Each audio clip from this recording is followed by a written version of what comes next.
Mr. Manso。今日為大家講呢就係 SV 嘅 exercise 8A distance between two points on the plane 嘅第21條。OK， 睇下睇路 V 呢就會係 4A 負 2A 嘅坐標，同埋 V 呢就係 A2A 嘅坐標。咁大家留意啦，佢哋呢就唔係用數目字坐標，用咗代數嘅坐標嘅。咁佢講明㗎啦 ，A 呢就係大過0。咁我唔懷疑大家呢做到 Level 2嘅題目呢唔識擺翻條式嘅。不過有少少嘢就大家要注意嘅就係負 2A 減 2A 呢，爭人兩隻 A 再爭多人兩隻，其實你爭人4隻 A 嘅。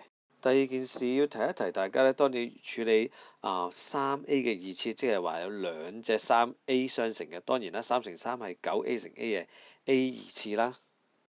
另一件事嘅，當你9A 二次加16A 二次，當然係25A 二次啦。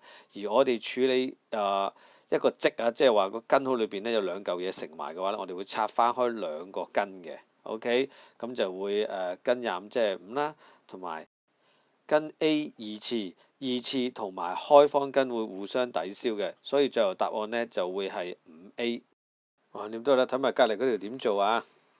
條式唔使多講啦，咁只係你留意下嘅啫，就係負 A 減負 6A， 咁當然啦就會係負 A 減括號負 6A 啦。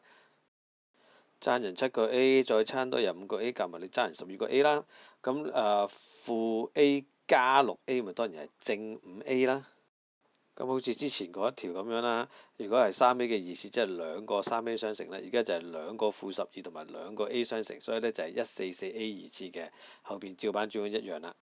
再下一步呢，再提提呢，就係當你有個196A 嘅二次，你要拆翻做兩個根嘅，因為呢根 AB 等於根 A 乘根 B， 即係一隻根可以拆做兩隻根嘅。OK， 只要佢 AB 係相乘嘅話，咁而家196A 二次當然係做緊相乘啦。好，咁最後答案呢就會 ST 等於13A 㗎啦，多謝大家。